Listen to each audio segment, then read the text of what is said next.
اب آپ یہ بھی سن لیں کہ جو ائمہ اربع یعنی مذاہب اربع میں اختلاف آتا ہے، خاک پر سجدے کرنے سے اختلاف، اب یہ دیکھنے کے خاک پر سجدہ کرنے کے سلسلے میں آپ کس قدر ہنگامہ اور انقلاب برپا کرتے ہیں کہ خاک اور تربت کو عوام کی نگاہوں میں بت ثابت کرتے ہیں، اور موحد خدا پرست شیعوں کو بت پرست کہتے ہیں، حالانکہ ہم خدا اور رسول کے حکم اور اجازت سے خاک پر سجدہ کرتے ہیں، اس لیے کہ قرآن مجید کی آیتوں میں سجدے کا حکم دیا ہے، اور آپ خود جانتے ہیں کہ سجدے کا مطلب ہے پیشانی زمین پر رکھنا۔ البتہ ہمارے اور آپ کے درمیان سجدے کے طریقے پر اختلاف ہے، کس چیز پر سجدہ کرنا ہے۔ دیکھیے، پھر آپ تمام مسلمانوں کے مانند کس لیے سجدہ نہیں کرتے؟ تاکہ اختلاف پیدا نہ ہو اور یہ بس زنی ختم ہو جائے۔ شیخ صاحب، سب سے پہلے تو یہ بتائیے کہ آپ یعنی حنیفی حضرات فروعات بلکہ اصول میں بھی شافیوں، مالکیوں اور حنبلیوں سے آخر اس قدر اختلاف کیوں رکھتے ہیں کہ کبھی کبھی ایک دوسرے کو فاسق و فاجر و کافر کہنے کی بھی نوبت آ جاتی ہے؟ بہتر ہوگا کہ سب مل کر آپس میں عقیدہ پیدا کیجیے تاکہ یہ اختلاف پیدا نہ ہو۔ بات یہ ہے کہ فقہا کے فتاووں میں اختلاف ہے، اور ہم میں سے جو فرقہ امام شافعی اور امام اعظم امام مالک و امام احمد حنبل رضی اللہ عنہم میں سے جس فقیہ کی پیروی کرے اس کو اجر و ثواب ہوگا۔ شیخ صاحب، آپ کو خدا کی قسم انصاف کیجیے، جن فقہائے اربعہ کی پیروی پر سوا علم و دانش و احکام کی تخلیق جیسا کہ علامہ مخرزی نے قطعۃ الاثار میں نقل کیا ہے کوئی دلیل موجود نہ ہو، ان کا اتباع و اجر و ثواب رکھتا ہے، تو چاہے اصول و فروع میں ان کے درمیان کتنا ہی اختلاف کیوں نہ ہو، لیکن وہ ائمہ اطرت طاہرہ اہل بیت رسالت جن کے علم و دانش اور فقہ و تقویٰ کے اعلیٰ مدارس پر خود آپ کے اکابر علماء بھی ایمان رکھتے ہیں، اور علاوہ ان کے ان مقدس ہستیوں کے بارے میں رسول خدا کے صریح نصوص اور احادیث ثابت ہو چکے ہیں، تو یہ حضرات عدیل قرآن ہیں، ان کی مطابعت میں نجات اور مخالفت میں ہلاکت ہے، تو ان کی اطاعت و پیروی شرک و کفر بن جائے۔ آپ کو تصدیق کرنا چاہیے کہ یہ مخالفین باہمی اختلافات کی بنا پر نہیں ہیں، بلکہ اطرت اہل بیت علیہم السلام سے بغض و نفرت رکھنے کی وجہ سے اس وقت تک دور نہیں ہو سکتا جب تک کہ نفس کو اخلاق رذیلہ اور صفات ذمیمہ سے پاک اور دل کو بغض و حسد و کینے سے صاف کر کے اس میں انصاف کا جذبہ نہ پیدا کیا جائے، ورنہ آپ کے مذہب اربعہ کے درمیان تو اصول طہارت سے لے کر تاوان و قصاص تک جملہ فروعی احکام کے اندر اس قسم کے اختلافات کثرت سے موجود ہے کہ باوجود یہ کہ آپ کے فقہاء اور ائمہ اربعہ کے اکثر فتوے قرآن مجید کی نص سے صریح کے خلاف میں بھی ان کا فتویٰ دینے والے اور ان پر عمل کرنے والوں سے کوئی برزنی نہیں رکھتے، لیکن جماعت شیعہ کا جو بحکم قرآن مجید مٹی پر سجدہ کرتی ہے مشرک اور کافر اور بت پرست کہتے ہیں۔ کس مقام پر فقہائے اہل سنت اور ائمہ اربعہ رضی اللہ عنہم نے قرآن مجید کے خلاف فتویٰ دیا ہے؟ اگر یہ محض زبانی باتیں نہیں ہیں بلکہ کچھ حقیقت ہے تو مہربانی کر کے بیان فرما دیجیے قبلہ و کعبہ۔ اکثر مسائل میں نہ سری بلکہ جمہور امت کے برخلاف حکم دیا ہے، جن کی پوری تفصیل پیش کرنے کا وقت نہیں ہے۔ قطع نظر ان سے خود آپ ہی کے علماء نے چاروں مذاہب کے درمیان اختلافی مسائل پر کافی کتابیں لکھی ہیں۔ بہتر ہوگا کہ آپ شیخ الطائفہ ابو جعفر محمد ابن حسن ابن علی ابن توسی کی عظیم المرتبت کتاب مسائل الخلاف فی الفقہ کا مطالعہ فرمائے، جس میں انہوں نے فقہائے اسلام کے سارے اختلافات کو باب طہارت سے لے کے باب دیات تک بغیر کسی تعصب اور جانبداری کے جمع کر کے اہل علم کے سامنے رکھ دیا۔ ان سب کو نقل کرنا تو ممکن نہیں ہے، لیکن نمونے اور مطلب کو صاف کرنے کے لیے تاکہ حضرات اہل جلسہ کو یہ معلوم ہو جائے کہ نہ ہم زبانی باتیں کرتے ہیں، نہ غلط الزام عائد کرتے ہیں، مختصراً طور پر ایک مسئلے کی طرف اشارہ کرتا ہوں جس سے ظاہر ہو جائے گا کہ اس کے اندر قرآن مجید کی نص صریح کے برخلاف فتویٰ دیا گیا۔ کہ فرمائیے کون سا مسئلہ ہے جس میں برعکس فتویٰ دیا گیا ہے؟ آپ غور کریں کہ پانی نہ ہو تو غسل و وضو کے بدلے تیمم کرنا چاہیے۔ آپ حضرات خود جانتے ہیں کہ باب طہارت کا ایک مسلمہ مسئلہ ہے، غسل اور وضو سنتی ہو یا واجب ہو خالص سے پانی سے ہونا چاہیے، جیسا کہ سورۃ مائدہ آیت نشان 8 میں ارشاد ہے، جب تم نماز کے لیے اٹھو تو اپنے چہروں کو اور ہاتھوں کو مے کونیوں کے دھو، مطلب یہ کہ پاک و خالص پانی سے وضو کرو جس پر موقع پر ایسا پانی دستیاب نہ ہو۔ تو سورہ نساء کی آیت نشان 46 بھی ملاحظہ کر لیں کہ اگر پانی نہ پاؤ تو مٹی پر تیمم کرو، پس اپنے چہروں اور ہاتھوں پر مسح کرو، لہذا خاک کے پاک سے تیمم کرنا چاہیے۔ ان دونوں صورتوں کے علاوہ کوئی تیسرا حکم نہیں ہے۔ پہلے درجے میں وضو کے لیے پانی ضروری ہے، دوسرے درجے میں پانی نہ ملے تو تیمم، سفر ہو یا حضر ہو، اس کی عوض پاک مٹی سے تیمم فرض ہے۔ اس حکم میں سارے فقہاء اہل اسلام متفق ہے، چاہے وہ شیعہ اثنا عشری جماعت کے ہو یا مالکی یا شافعی یا حنبلی۔ لیکن آپ کے امام اعظم ابو حنیفہ، جن کے اکثر فتوے قیاس یعنی بے سوادی کی بنیاد پر ہے، حکم دیتے ہیں کہ سفر میں اگر پانی نہ ملے تو نبید خرما سے غسل اور وضو کیا جائے۔ حالانکہ سبھی جانتے ہیں کہ نبید ایک ایسی رقیق چیز ہے جس میں خرمے وغیرہ کا عرق شامل ہوتا ہے اور مضاف شے سے وضو کرنا جائز نہیں ہے۔ بس یہ دیکھتے ہوئے کہ قرآن مجید نے نماز کے لیے خالص اور پاک پانی کو نہ ملنے کی صورت میں مٹی سے تیمم کو ذریعہ طہارت قرار دیا، امام اعظم ابو حنیفہ نے نبید سے غسل و وضو کا فتویٰ دے دیا، تو یقیناً ایک حکم صریح اور کھلی ہوئی نص قرآنی کی مخالفت ٹھہری۔ بتائیے، درحالی کہ بخاری نے اپنی صحیح میں ایک باب کا عنوان ہی قائم رکھا، یعنی نبید اور نشے والی چیز سے وضو جائز نہیں۔ بتائیے تو حافظ صاحب۔ جی قبلہ کعبہ، باوجود کہ امام شافعی رضی اللہ عنہ کے مذہب پر ہوں اور آپ کے بیان سے پورے طور پر متفق ہوں کہ اگر پانی نہ ہو تو تیمم کرنا چاہیے، اور ہمارے مذہب میں نبی سے طہارت جائز نہیں ہے، لیکن میرا خیال ہے کہ یہ فتوے صرف شہرت کی بنا پر امام اعظم حضرت ابو حنیفہ رضی اللہ تعالی عنہ سے منسوب کیوں ہو گیا ہے۔ یہ میرا ماننا ہے کہ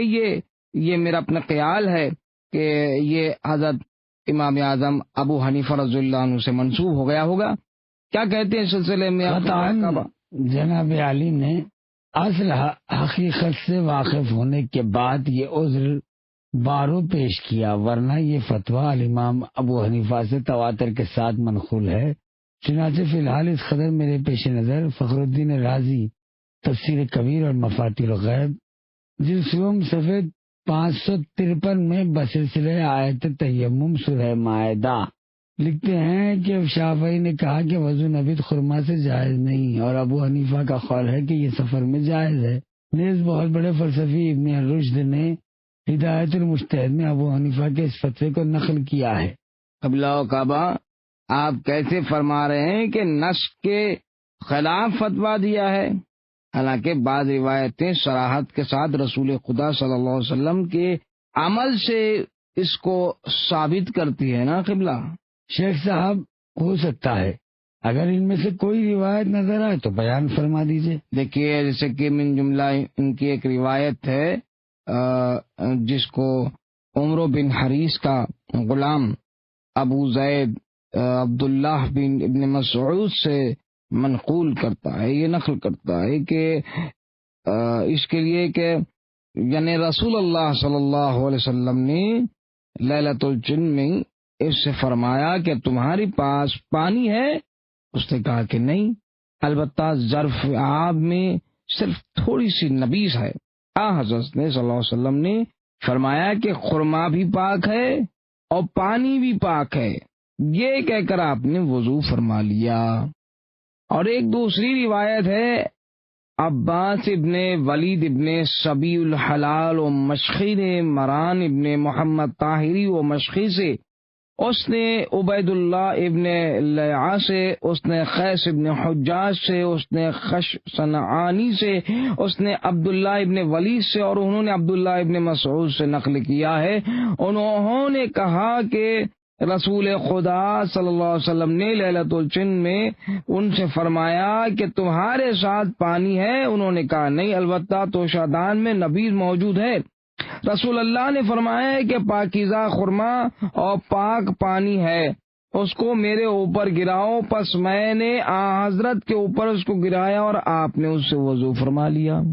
بدی چیز ہے کہ رسول خدا صلی اللہ علیہ وسلم کا عمل ہمارے لیے حجت ہے،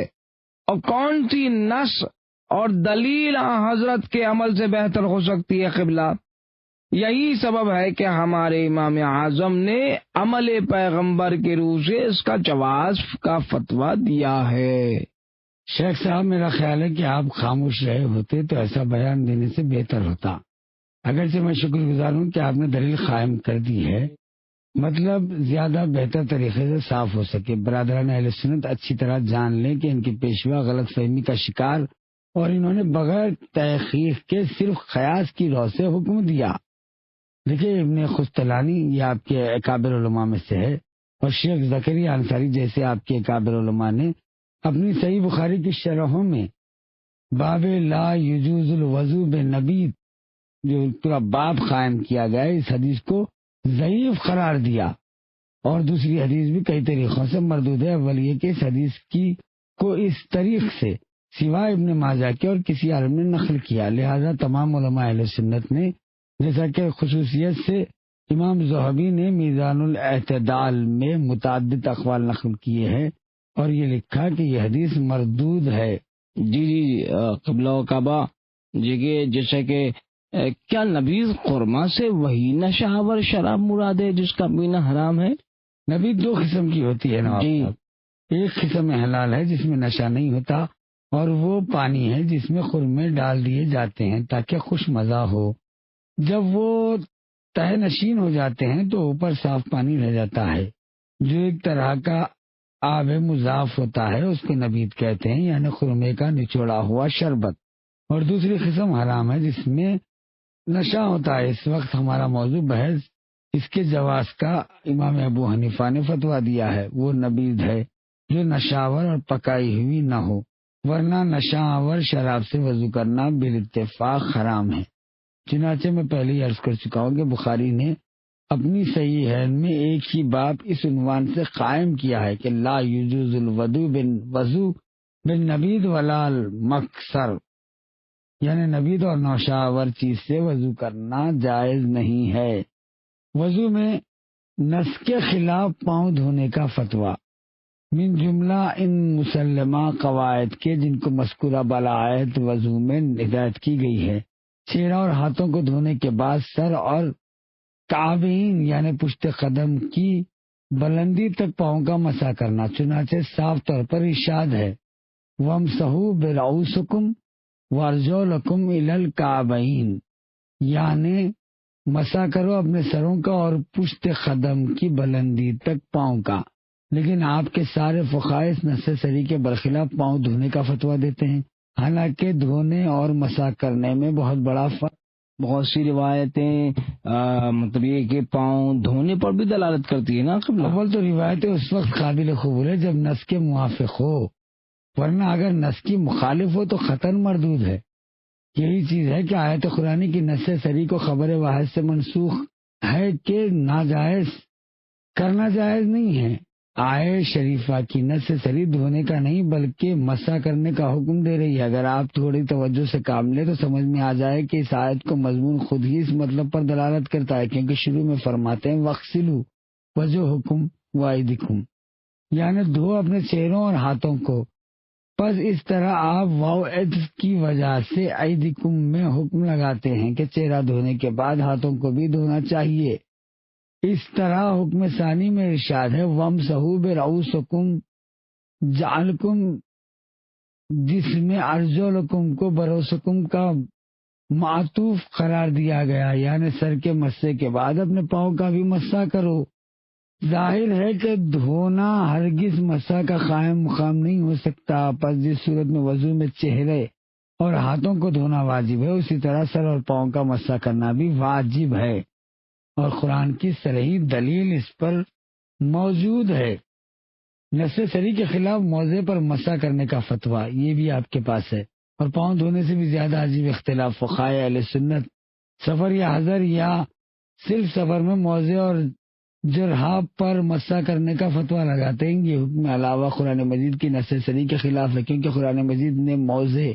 اور جرحاب پر نہیں بلکہ پاؤں پر مسح کرنے کا حکم دیا ہے۔ آپ کے پہلے حکم یعنی پاؤں دھونے کے بھی خلاف ہے، اس لیے کہ جب خود پاؤں کا مسح جائز نہیں ہے تو دھونا ضروری ہے، تو اس مقام پر کیوں تحقیق کی گئی کہ بجائے دھونے کے موضع اور ذرہ پر مسح کرنا جائز کر دیا گیا؟ اور ہر صاحب عقل جانتا ہے کہ موضع اور ذرہ کا مسح پاؤں کا مسح نہیں بن سکتا۔ بتائیے شیخ صاحب۔ دیکھیے بہت سی روایتیں اس پر دلالت کرتی ہے کہ رسول اللہ صلی اللہ علیہ وسلم نے موضوع کے اوپر مسح فرمایا ہے، لہذا فقہاء نے اسی عمل کو جواز کی دلیل سمجھا۔ شیخ صاحب میں بار بار اس حقیقت کی طرف اشارہ کر چکا ہوں کہ ارشاد پیغمبر کے مطابق جو روایت حضرت سے منقول اور قرآن مجید سے مطابقت نہ رکھتی ہو وہ مردود ہے، اس لیے کہ جعلساز اور شعبہ دباز لوگوں نے دین میں خلل ڈالنے کے لیے بکثرت روایتیں گڑھی ہیں، حضرت سے منسوب کی ہے۔ چنانچہ آپ کے بڑے بڑے علماء نے بھی ایسی بہت سی روایتوں کو رد کر دیا، پیغمبر کے نام سے منقول ہے لیکن معیار پر پوری نہیں اترتی، اور اس کے لیے کافی حوالے موجود ہیں۔ نیز اسی آیت شریفہ کے خاص طور پر امسحوا برؤوسکم یعنی چہرہ اور ہاتھ دھونے کے بعد سروں کا مسح کرو،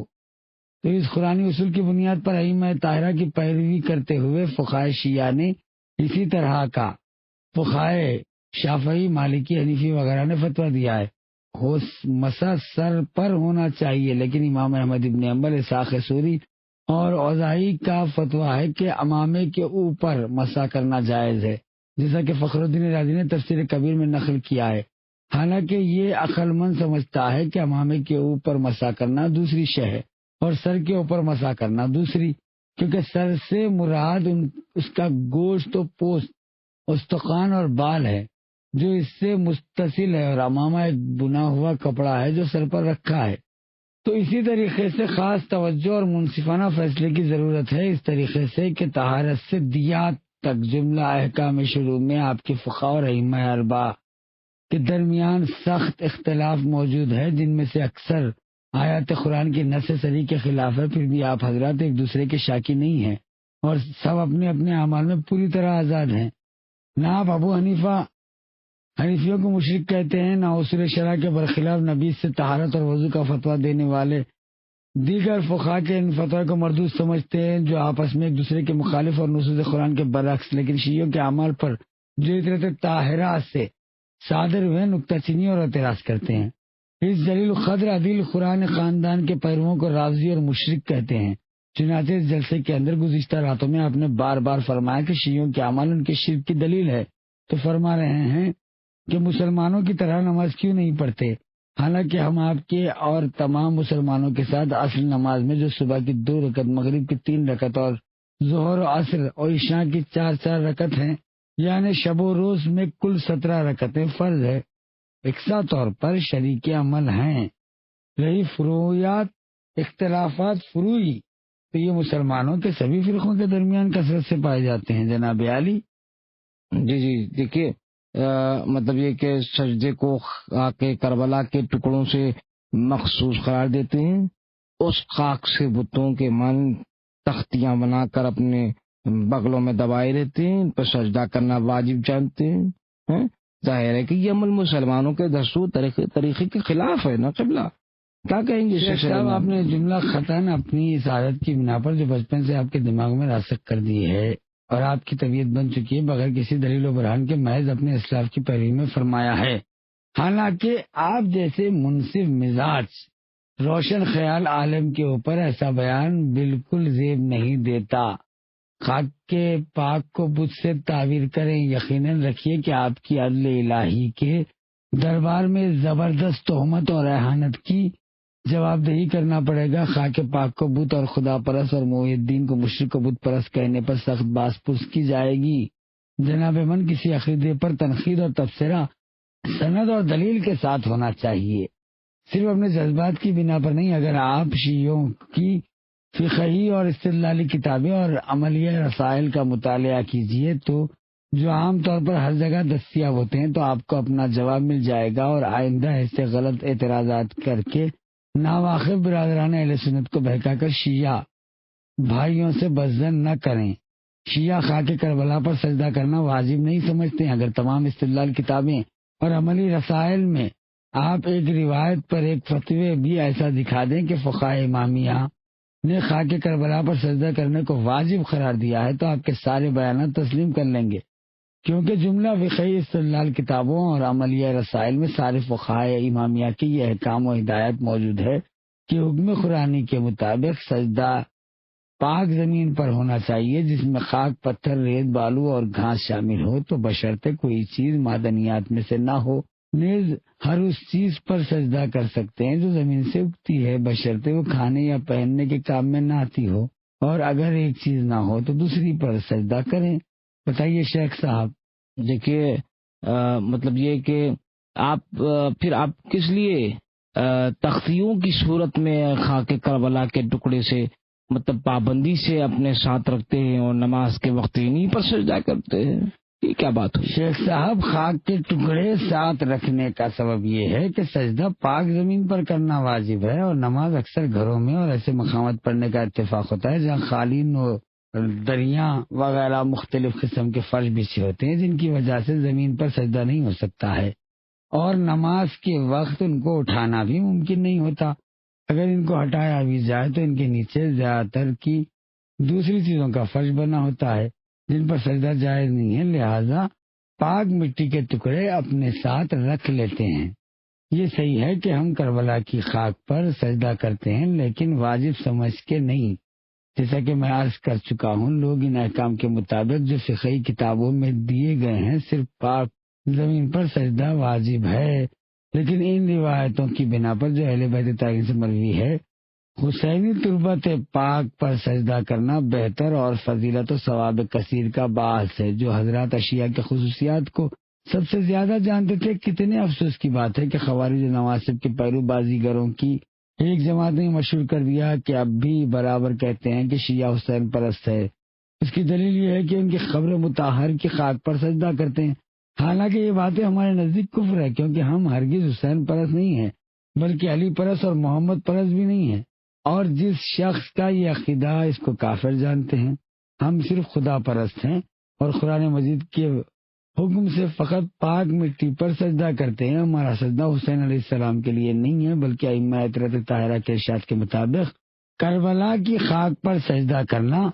زیادہ ثواب اور فضیلت کا سبب ہے، واجب کی حیثیت سے نہیں۔ جب لوگوں کعبہ یہ کہاں سے معلوم ہوا کہ کربلا کی خاک کچھ خصوصیات کے حامل ہے جن کی وجہ سے اس پر خاص توجہ کی جائے، یہاں تک کہ سجدہ کرنے میں بھی اس کو دوسری ہر خاک پر فوقیت دی جائے؟ شیخ صاحب، اولن یہ کہ اشیاء اور زمینوں کے اختلاف اور اس بارے میں کوئی شک و شبہ نہیں ہے کہ ہر خاک کے کچھ آثار خصوصیات ہیں جن کو ماہرین فن کے علاوہ عام لوگ سمجھنے سے قاصر ہے۔ دوسرے خاک کربلا ائمہ طاہرین ہی کے زمانے سے نہیں بلکہ خود رسول اللہ کے عہد میں بھی حضرت کے لیے مرکز توجہ تھی، جیسا کہ آپ کے کابر علماء نے معتبر کتابوں میں لکھا۔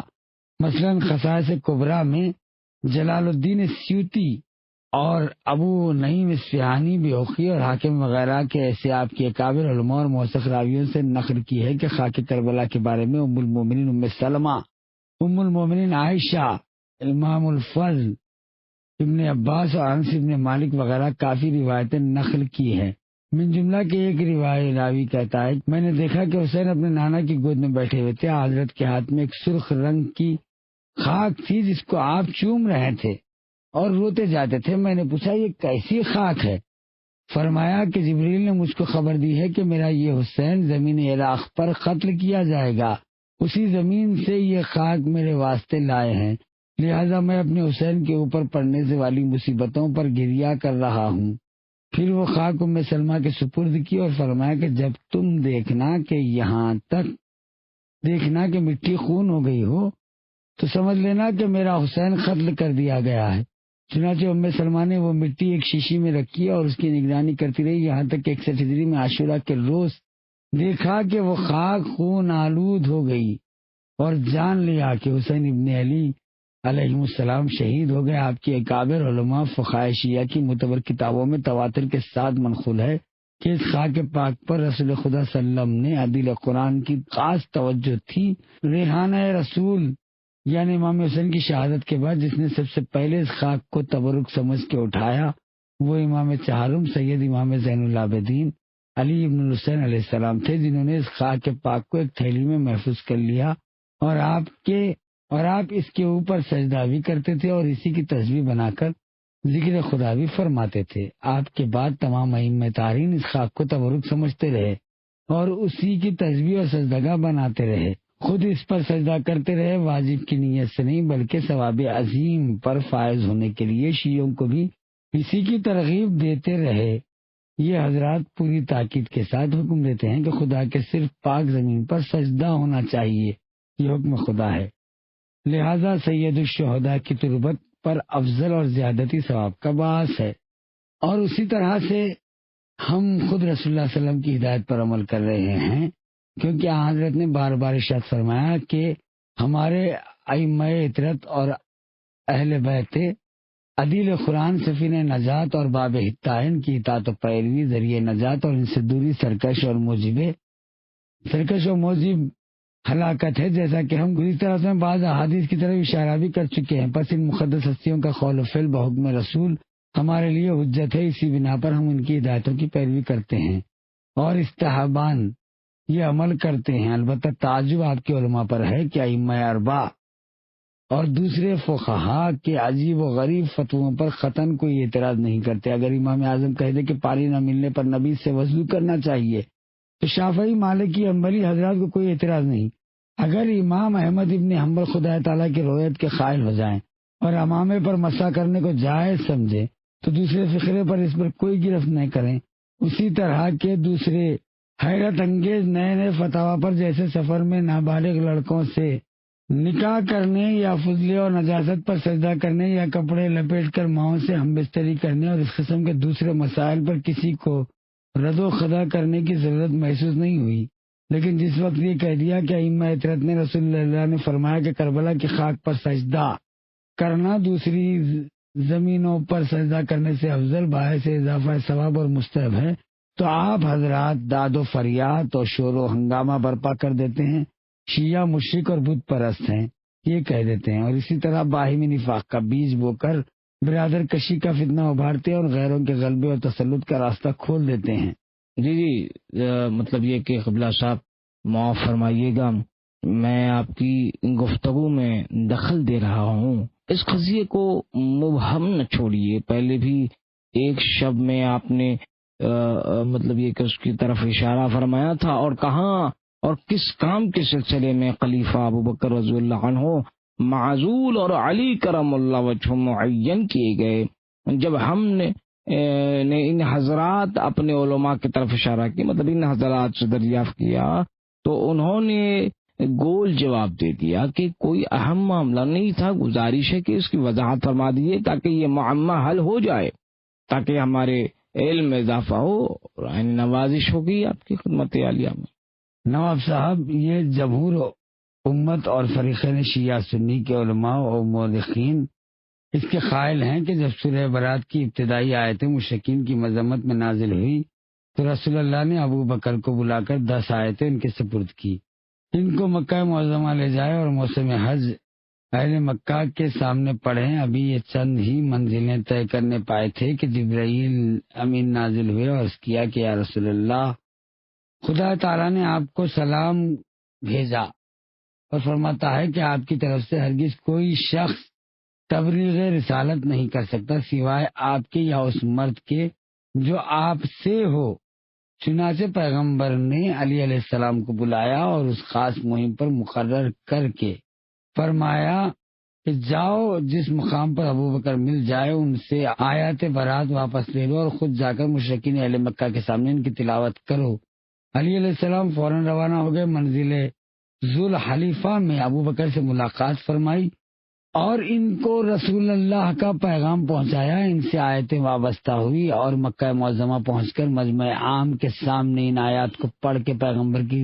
طرف سے تبلیغ رسالت کا فرض انجام دیا۔ اس کے بعد آن حضرت کی خدمت میں مدینہ منورہ واپس ہوئے۔ بتائیے نواب صاحب۔ دیکھیے قبلہ و قبا، کیا ہماری معتبر کتابوں میں یہ واقعہ درج ہے؟ جی نواب صاحب، میں نے عرض کیا ہے کہ اس پر امت کا اجماع ہے۔ تمام شیعہ سنی علماء و مورخین اسلام نے بالاتفاق لکھا ہے کہ یہ واقعہ اسی طرح سے پیش آیا، لیکن آپ کے اطمینان قلب کے لیے چند کتابوں کے حوالے جو اس وقت میرے پیش نظر ہے عرض کیے دیتا ہوں تاکہ آپ ان پر غور کریں تو معلوم ہو جائے کہ یہ ایک اہم معاملہ ہے۔ بخاری نے اپنی صحیح جزو چہارم و پنجم میں اور عبدی نے جمع بحث سیاہ ستہ کے جزو دوم میں اور امام بیہقی نے اپنی سنن کے صفحے 9 اور صفحے 224 میں اور امام ترمذی نے جامع ترمذی کے جلد دوم صفحے 135 میں اور ابو داؤد نے اپنی سنن میں اور خوارزمی نے مناقب میں، شوکانی نے اپنی تفسیر میں کے جلد دوم صفحے 219 میں اور اسی طرح مغازلی نے فضائل میں اور محمد ابن طلحہ شافعی نے مطالب سیول کے صفحے 17 میں اور شیخ سلیمان خندوی نے یوناوی المعددہ کے 18ویں باب میں اور روایت و اکابر علماء اہل سنت کے مختلف طریقوں سے محب الدین تبری نے ریاض النظرہ کے صفحے 147 میں اور ذخائر العبرا عقبہ کے صفحے 59 میں اور سبت ابن جوزی نے تذکرہ خاص الامہ کے صفحے 32 میں اور ائمہ سیاہ میں سے ایک رکن امام عبد الرحمن نسائی نے اپنی خصائص کے صفحے 14 میں اس سلسلے کی 6 حدیثیں، ابن کثیر نے تاریخ کبیر جلد پنجم صفحہ 38 اور جلد ہفتم صفحہ 357 میں اور ابن حجر اسقلانی نے اصابہ جلد دوم صفحے 509 میں اور جلال الدین سیوطی نے در منصور جلد سوم صفحہ 208 میں، اسی طرح امام ابو جعفر بن جریر طبری نے جامع البیان کے جلد دوم صفحے 333 میں اور ابن حجر مکی نے جو کہ متعصب عالم ہیں آپ کے سوائق مورخہ کے صفحے 19 میں، اسی طرح محمد ابن یوسف شافعی نے کفایت الطالب کے صفحے 125 اور ابو بکر اور حافظ ابو نعیم کی سند اور یہ روایت ابو نعیم مسند حافظ و دمشقی سے اور مختلف طریقوں کے ساتھ امام احمد ابن حنبل نے اپنی مسند کے جلد اول صفحے 151 اور مولوی متقی نے کنز الاموال کے جلد اول صفحے 246 239 میں اور جلد ششم کے 154 صفحے فضائل علی کے ضمن میں اس قصے کو تواتر کے ساتھ نقل کیا اور عام طور سے اس کی صحت کی تصدیق سب نے متفقہ طور پر کر دی۔ جی دیکھیے، جس پیغمبر صلی اللہ علیہ وسلم کا ہر قول و فعل خدا کے جانب سے تھا، اس نے یہ منصب پہلے ہی سے علی کرم اللہ وجہہ کے سپرد کیوں نہیں کیا اور ابو بکر رضی اللہ عنہ کو تبلیغ پر مامور کر دیا تاکہ بات کو خدا کا پیغام پہنچے؟ علی روانہ ہوں اور بوڑھے ابو بکر کو بیچ راستے سے پلٹائیں۔ سید صاحب، کیونکہ ہماری اور آپ کی کتابوں میں اس کا کوئی اصلی سبب منقول نہیں ہے، لہذا ہم سے کم حقہ واقفیت نہیں رکھتے، لیکن عقلی طور پر میرا اندازہ ہے کہ اس تبدیلی کا مقصد دوسروں کے اوپر علی علیہ السلام کی برتری، بزرگی اور منزلت کو ثابت کرنا تھا کہ تقریباً 1340 برس کے بعد آج کی رات آپ کے لیے جواب موجود ہو اور آپ یہ نہ کہے کہ پیران سالی اور سیاسی مہارت کی وجہ سے خلافت میں ابو بکر کو حق تقدم حاصل تھا۔ اگر ابتدائی میں منصب علی علیہ السلام کو دے دیا گیا ہوتا تو ایک معمولی سا معاملہ معلوم ہوتا، اور ظاہری طور پر ہمارے لیے ممکن نہ ہوتا۔ اس حدیث کے ذریعے آپ کے مقابلے میں علی علیہ السلام کی فضیلت و کرامت ثابت کر سکے، کیونکہ آپ نے اپنی یہ عادت بنا رکھی ہے کہ ہر اس حدیث کے لیے جو حضرت کی فضیلت اور منصب خلافت کا اس بات کرتی ہو، کوئی نہ کوئی فضول سی تعویل ضرور کرتے ہیں، چاہے وہ تعویل دوسری اکثر تعویلات کے مانند مضحکہ خیز ہی کیوں نہ ہو۔ چنانچہ اس طرح علی علیہ السلام کی اعلیٰ حیثیت اور باوجود کمسنی کے بوڑھے صحابہ کے اوپر آپ کی ترجیح اور حق تقدم ساری امت پر آج تک مکمل طور پر واضح ہو رہا ہے۔ پہلے حضرت مذکورہ آیت ابو بکر کو دیتے ہیں، پھر ان کے چند منزل آگے بڑھنے کے بعد علی علیہ السلام کو اس وضاحت کے ساتھ معین فرماتے ہیں کہ جبریل نے من جانب خدا مجھ کو مامور کیا اور صاف صاف کہا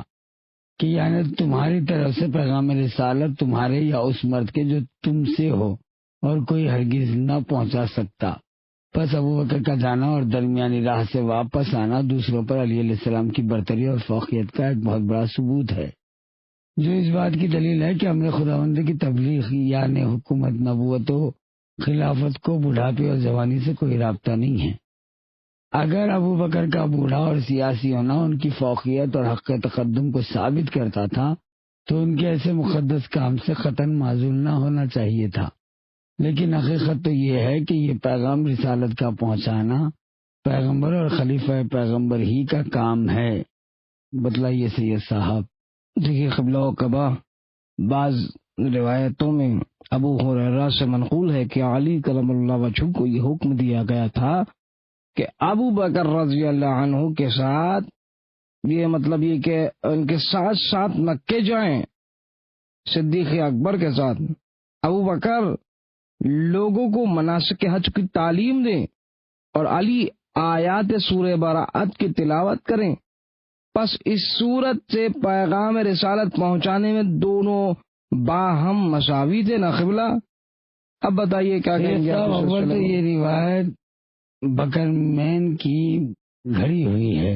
اس لیے کہ دوسروں نے اس کو نقل نہیں کیا ہے۔ دوسرے ابو بکر کی معزولی اور ابلاغ رسالت کے لیے حضرت علیہ السلام کے تنہا مکے بھیجے جانے پر ساری امت کا اجماع ہے، اور یہ مخالف و موافق مذاہب کی سیاح و اسانید میں معتبر اسناد کے ساتھ تواتر کی حد تک ثابت ہے، اور بدیہی چیز ہے کہ کثیر تعداد صحیح و مستند احادیث سے تمسک کرنے کے بعد جمہور امت کا اتفاق ہے۔ اگر کوئی خبر واحد انتہائے کثیرہ کے خلاف ہو تو آپ خود بہتر جانتے ہیں کہ محدثین اور اصولیین کے قاعدے سے اس کو ترک اور ذکر دینا واجب ہے۔ اگر وہ خبر واحد صحیح بھی ہو تو مظنون ہے، اور مظنون کے لیے معلوم کا ترک کرنا جائز ہے۔ پس ابو بکر کی معزولی علی علیہ السلام کی تعیین میں ابو بکر کا رنج و غم کی حالت میں مدینے سے پلٹنا، ان سے پیغمبر کی گفتگو اور حضرت کا یہ کہہ کے مطمئن فرمانا کہ حکم خدا سے اسی طرح سے تھا، یہ سب روایتی مسلمات ہے۔ نیز اپنی جگہ پر اس کی مکمل دلیل ہے کہ حق کا تقدم کہنا سالی اور پیری سے کوئی تعلق نہیں ہے، بلکہ عقلی اور نقلی دلائل سے ثابت ہے کہ کرامت اور جماعت انسانی کے اندر تقدم اور فوقیت کا حق علم و دانش اور تقوی سے حاصل ہوتا ہے۔ افراد بشر میں سے جو فرد علم و فضل و تقوی کی حیثیت سے برتری رکھتی ہے، قوم کے اندر اسی کو ترجیح اور تقدم کا حق ہوگا۔ کیا آپ کا ارشاد ہے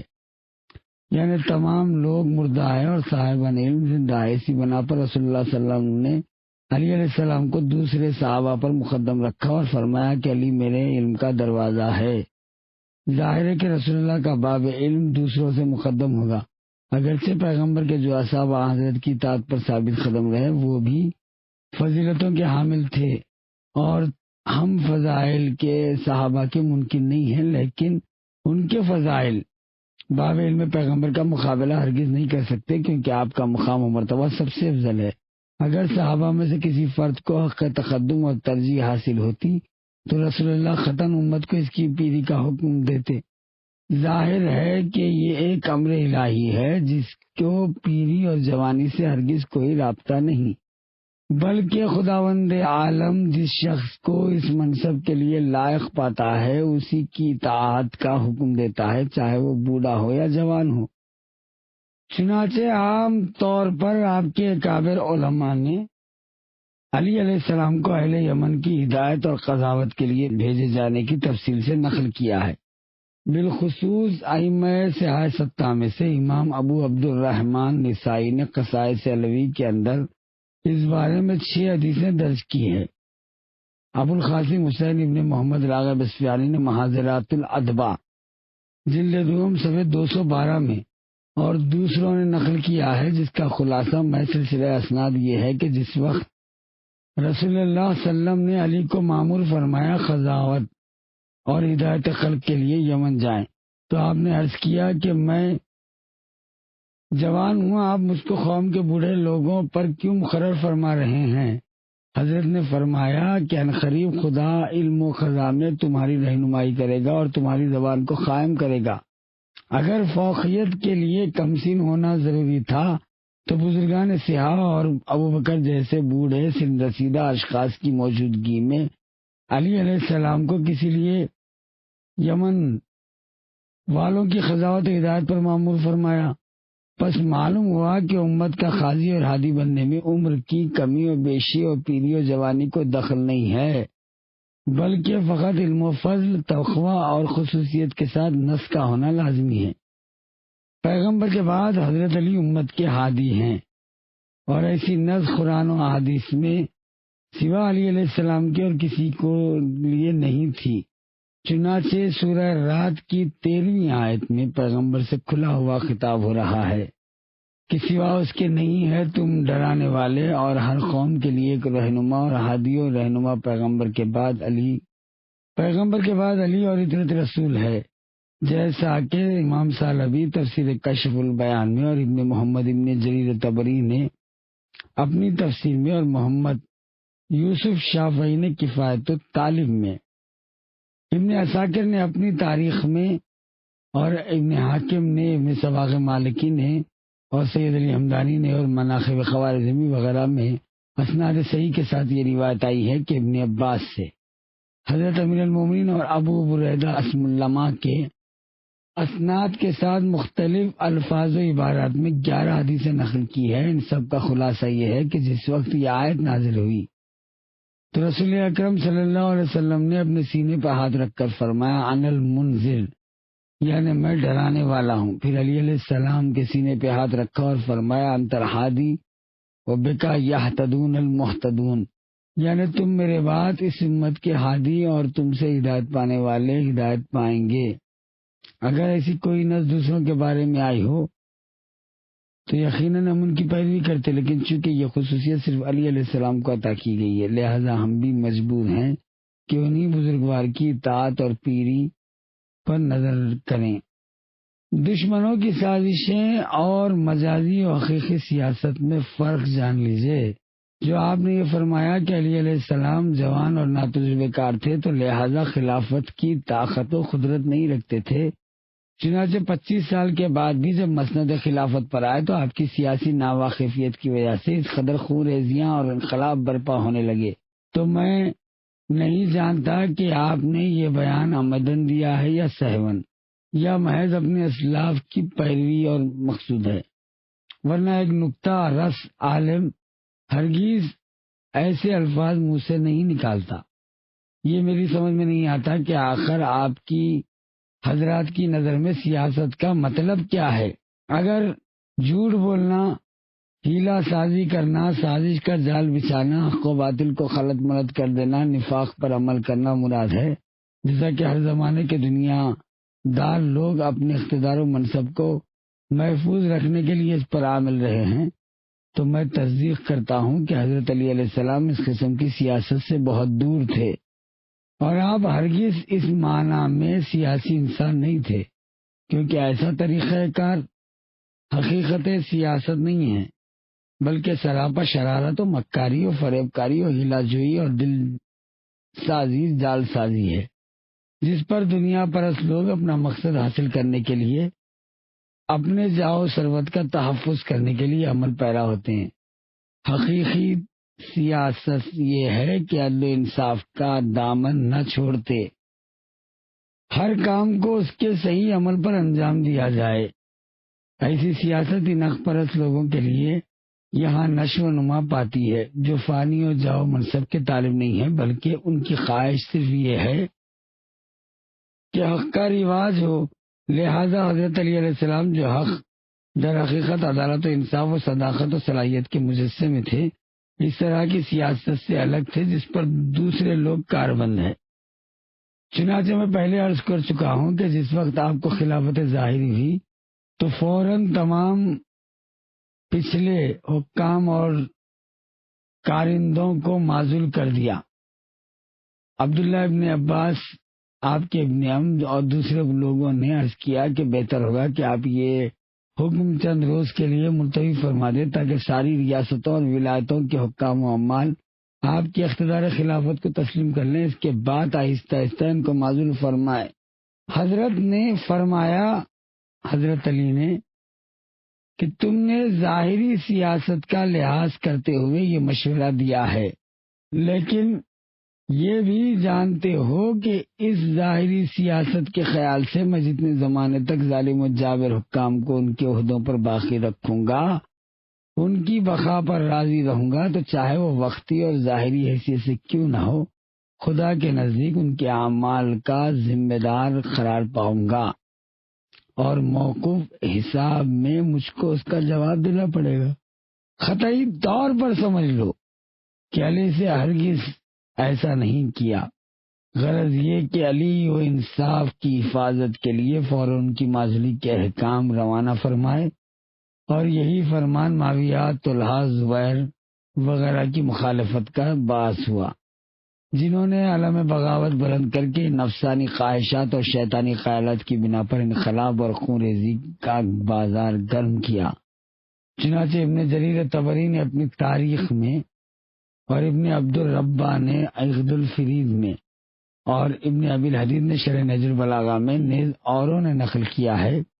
کہ علی علیہ السلام بار بار یہی فرماتے تھے کہ اگر مجھے دین و تقوی اور عدل و انصاف کا لحاظ نہ ہوتا تو میں تمام عرب سے زیادہ چالاکی اور مکاری کر سکتا تھا، اور میری ہوشیاری سب سے بڑی ہوئی تھی۔ آپ کو دھوکا ہوا محترم حضرات، بغیر تحقیق کے غلط پروپیگنڈے کے شکار ہو رہے ہیں، اور یہ سمجھ رہے ہیں کہ حضرت کے زمانے خلافت کا انقلاب اور لوگوں کو براگندی آپ کے سیاست نہ جاننے کی وجہ سے تھی۔ در حالی کہ حقیقت یہ ہے بلکہ کچھ دوسرے ہی وجود اسباب کام کر رہے تھے جن کی پوری تفصیل اس تنگ وقت میں پیش نہیں کی جا سکتی، لیکن آپ کی غلط فہمی دور کرنے کے لیے ان میں سے بعض کی طرف اشارہ کرتا ہوں تاکہ معمہ حل ہو جائے۔ اول تو تقریباً 25 سال تک جن لوگوں کو حضرت علی سے کینہ اور بغض و عداوت رکھنے کی تربیت دی جا چکی تھی، ان کے لیے بہت مشکل تھا کہ دفعتاً سب کے سب آپ کی ولایت و خلافت پر رضامند ہو کر آپ کی بلند منزلت کی تصدیق کریں۔ چنانچہ خلافت کے پہلے ہی روز اس زمانے کے شریف زادوں میں سے ایک صاحب مسجد کے دروازے سے داخل ہوئے اور حضرت علی کو ممبر پر دیکھا تو بآواز بلند کہا کہ اندھی ہو جائے وہ آگ جو بجائے خلیفہ عمر کے علی کو ممبر کے اوپر دیکھیں۔ دوسرے دنیا طلب لوگوں کے لیے حضرت علی کے عدل و انصاف کو قبول کرنا ممکن نہیں تھا، بالخصوص خلافت عثمان کے اندر حکومت بنی امیہ کے آخری برسوں میں جب تک ان کو مکمل آزادی حاصل نہیں تھی، لہذا انہوں نے مخالفت کی آواز بلند کی تاکہ کوئی ایسا شخص برسر اقتدار آ جائے جو ان کی دنیا پرستی اور ہوا ہوس کے جذبات پورے کر سکے۔ چنانچہ خلافت معاویہ کے زمانے میں ان کی تمنائیں اور مرادیں برآئیں اور دنیا طلبی کے مقصد پورے ہوئے۔ اس بنا پر طلحہ زبیر نے پہلے تو بیعت کی،